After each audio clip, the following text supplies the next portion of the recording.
এখানে আসার সময় আমাকে লোকেশন দিয়েছেন, কে দিয়েছেন জানি না, তার লোকেশনটা নিয়ে চলে গেছে পাশের এইদিকে একটা গ্রামে জলসা হচ্ছে, বুঝলেন, এই পাশেই, এখানে কোথায়, হ্যাঁ এখানে বিড়ালি গ্রাম মনে হচ্ছে না, বিড়ালি গ্রামের একটা বক্তা তখন উঠেই আমার বিরুদ্ধে বক্তব্যটা দিচ্ছে নাম করে করে, আর আমার গাড়ি তখন ওইখানে পৌঁছে গেছে, লোকেশনটা মনে হয় ওখানে গিয়েছিল, ওখান থেকে দিয়ে দিয়েছে।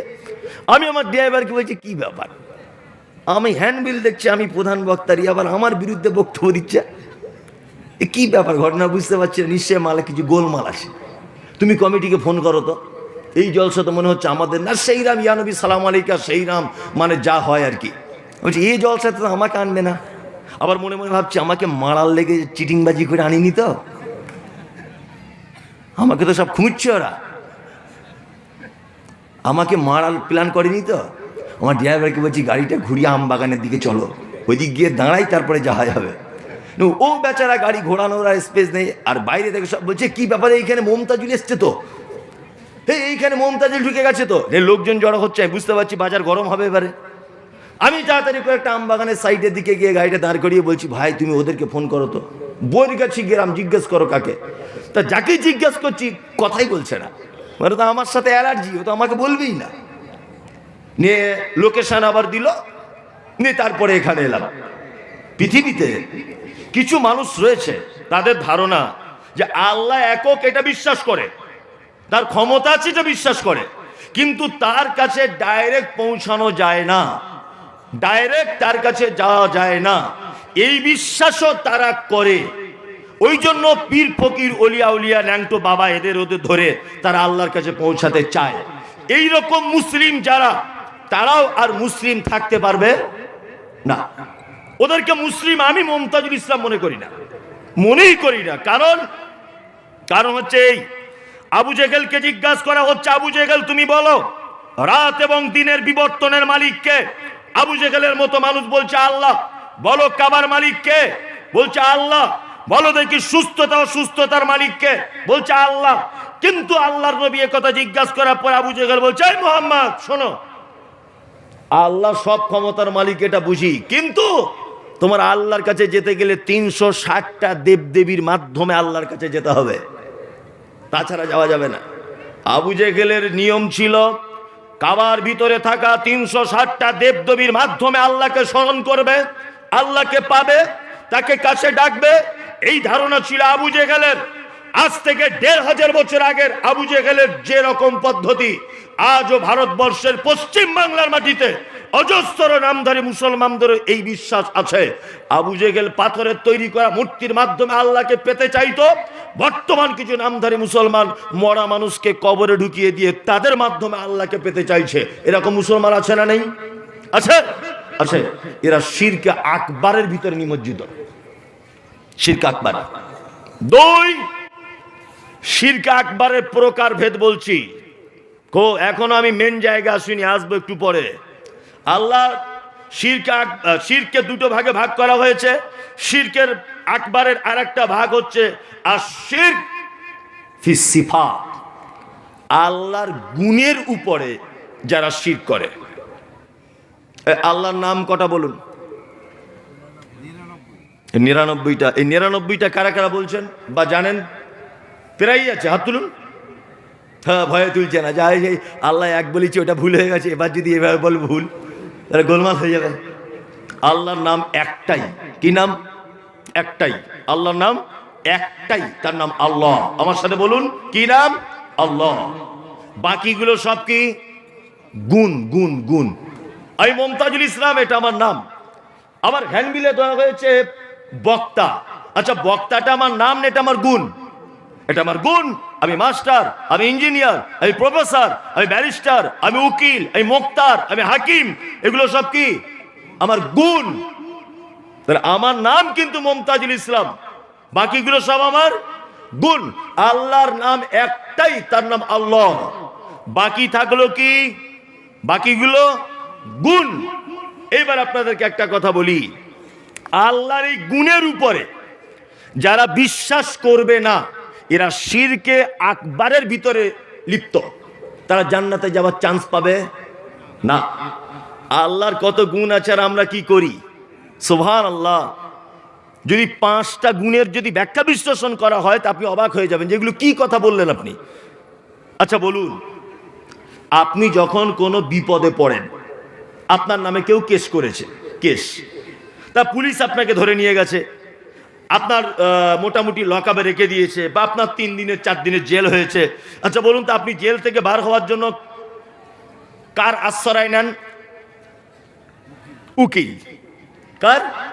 উকিল। উকিলের কাজ কি? আপনি মার্ডার করেছেন, তবুও জজের সামনে দাঁড়িয়ে বলবে যে জজ সাহেব, যেদিন মার্ডার হয় সেদিন আমার মক্কেল বাড়ি ছিল না, কিন্তু মার্ডার করেছে। উকিলের কাজ কি?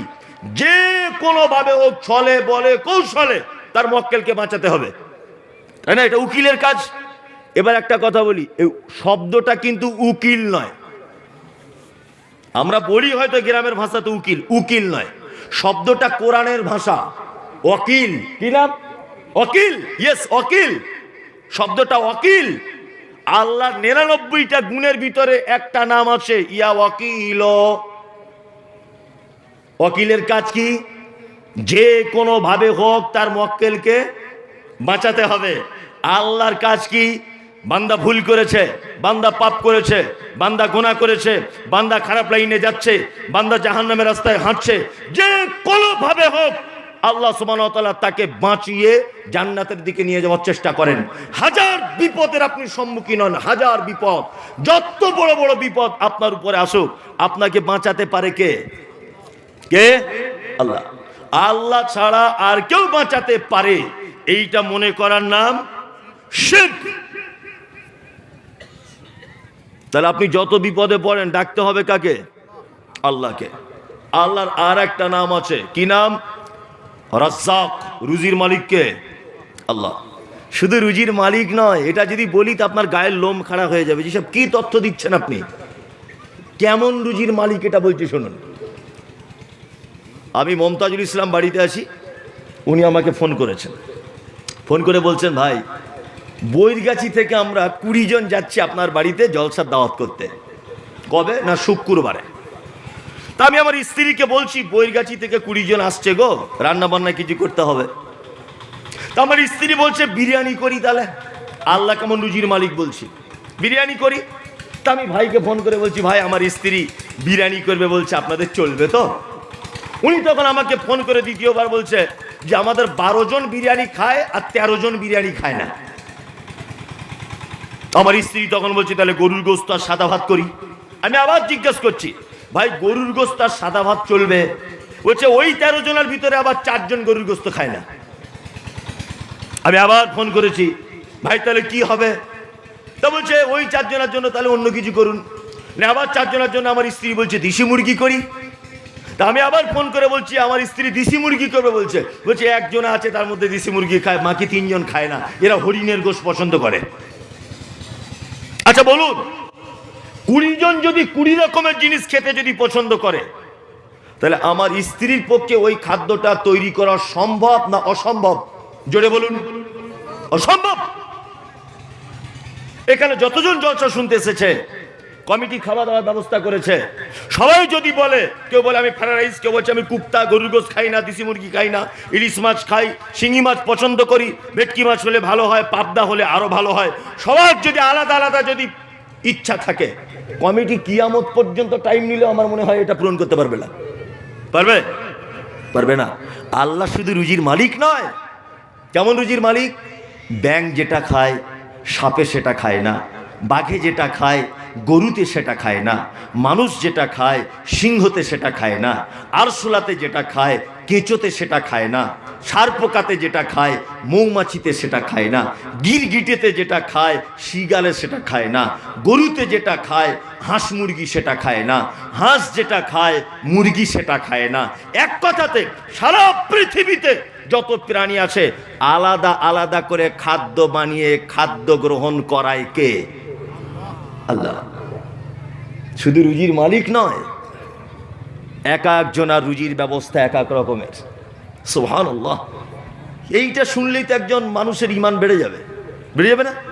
যে এক একজনের রুজি একা। ভেবে দেখুন, আপনি আপনার স্ত্রীর যদি 4 সন্তানের মা হয়, প্রত্যেক সন্তান যদি বলে আমি টক খাই না, আমি ঝাল খাই না, আমি মরিচ কম খাই, আমি লবণ বেশি খাই, আপনার স্ত্রী মনে হয় সংসার ছেড়ে পালাবে, যে তোদের জ্বলনে আর সংসার করব না, তাই না? কিন্তু আমার আল্লাহ, সুবহানাল্লাহ সুবহানাল্লাহ সুবহানাল্লাহ, কেমন রুজির মালিক। আমি যেটা পছন্দ করি আমার ড্রাইভার সেটা পছন্দ করে না, আমার ড্রাইভার যেটা পছন্দ করে ইমাম সাহেব সেটা পছন্দ করে না, উনি যেটা পছন্দ করেন হেড মাওলানা ওটা পছন্দ করে না। সবার আলাদা আলাদা করে পছন্দ মতো রুজি দান করেন কে? আল্লাহ। আল্লাহ রুজি দান করেন। রুজির মালিক তাহলে কে হলো? আল্লাহ। এই কথার উপরে যারা বিশ্বাস করবে না তারা শিরকে আকবারের ভিতরে লিপ্ত। দোকান করেছেন, বেচা কেনা কম হচ্ছে, হঠাৎ করে আপনি দোকানের পাল্লার তলায় তাবিজ টাঙিয়ে দিলেন, এই যে আল্লাহর নাম রাজ্জাক, এটা আপনি অপমান করলেন। সকালবেলা দোকান খুলেছেন, একটা কাস্টমার এসে বলছে ধারে আমাকে 500 গ্রাম মুড়ি দাও, আপনি বললেন দোকান খুললে ধারে মাল দিতে নেই, সঙ্গে সঙ্গে আল্লাহ রাজ্জাক নামটাকে আপনি অপমান করলেন।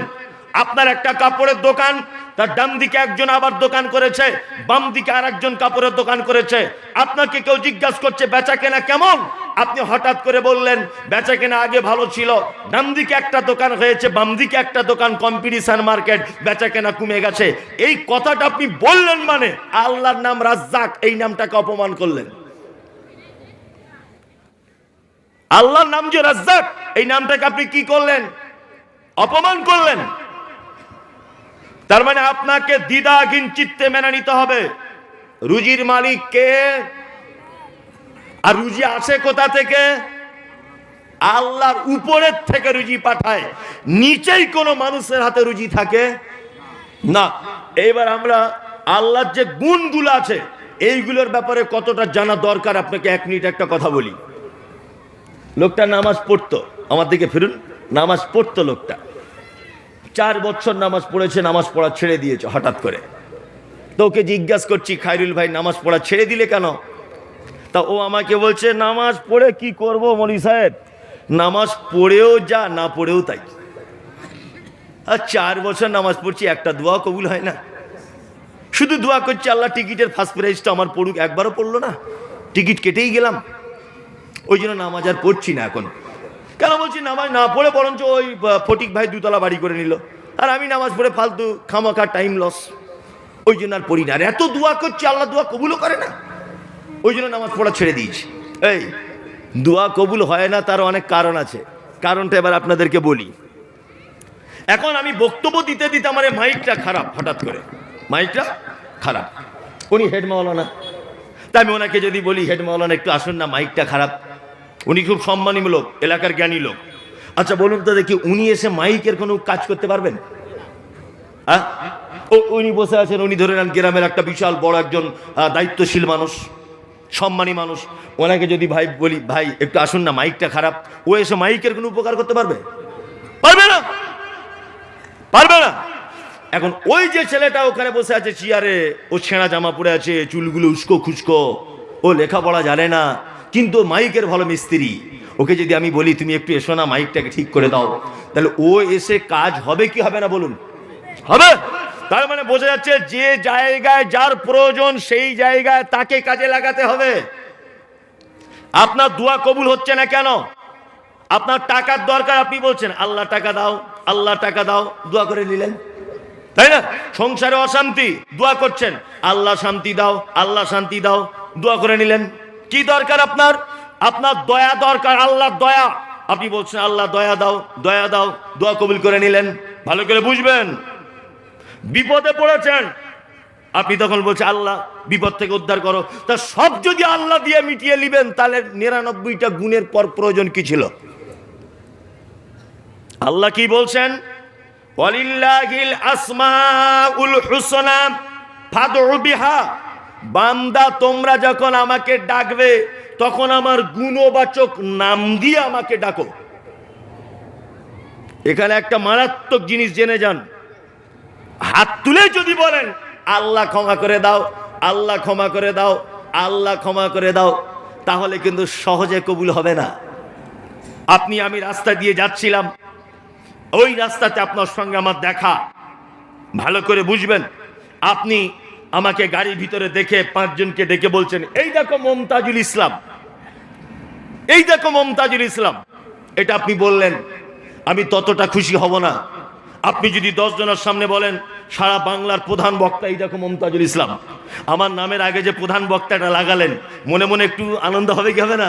ও হবেই, যতই হুজুর হোক হবেই। গ্রামের কোনো ডাক্তার, তাকে যদি শুধু ডাক্তার বলেন যতটা খুশি হবে, তাকে যদি বলেন ডাক্তার বাবু একটু কিন্তু খুশি হবে।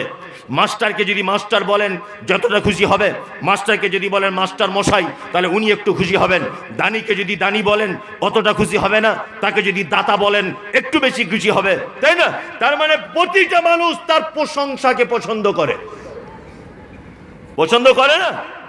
তার প্রশংসা পছন্দ করে। আল্লাহ সুবহানাহু ওয়া তাআলা বলছে, বান্দা ওয়ালিল্লাহিল আসমাউল হুসনা ফাদউ বিহা, যখন তোমরা আমাকে ডাকবে তখন আমার গুণবাচক নাম দিয়ে ডাকো। আমাদের অধিকাংশ দোয়া কবুল না হবার কারণ হচ্ছে একটা, আপনি যখন পাপ করেছেন, মারাত্মক পাপ, পাপের সীমা নেই, হাত তুলে বলতে হবে ইয়া গফফার, হে চরম ক্ষমাশীল, তুমি আমাকে ক্ষমা করে দাও। টাকার দরকার, আল্লাহ টাকা দাও, এ কথা নয়, হাত তুলে বলতে হবে ইয়া রাজ্জাক, হে চরম রুজির মালিক, তুমি আমাকে রুজি দাও। বিপদে পড়েছেন, হাত তুলে বলতে হবে ইয়া ওয়াকিল, হে চরম বিপদ থেকে উদ্ধারকারী, তুমি আমাকে উদ্ধার করো। টাকা পয়সার দরকার, রাজ্জাক বলে ডাকতে হবে। গুনাহ করেছেন, গফফার বলে ডাকতে হবে। বিপদে পড়েছেন, ওয়াকিল বলে ডাকতে হবে। দয়ার দরকার, রহমান বলে ডাকতে হবে। শান্তির দরকার, সালাম বলে ডাকতে হবে। এইভাবে আল্লাহকে যদি আপনি ডাকেন, আল্লাহ আপনার ডাকে বেশি সাড়া দিবে। বোঝাতে পেরেছি আপনাকে? সবকিছু আল্লাহ দিয়ে চালিয়ে দেবেন না, সবকিছু আল্লাহ দিয়ে চালিয়ে দিবেন না, তার গুণ ধরে ধরে ডাকবেন। যখন বুঝতে পারছেন আপনি আমি পাপ করে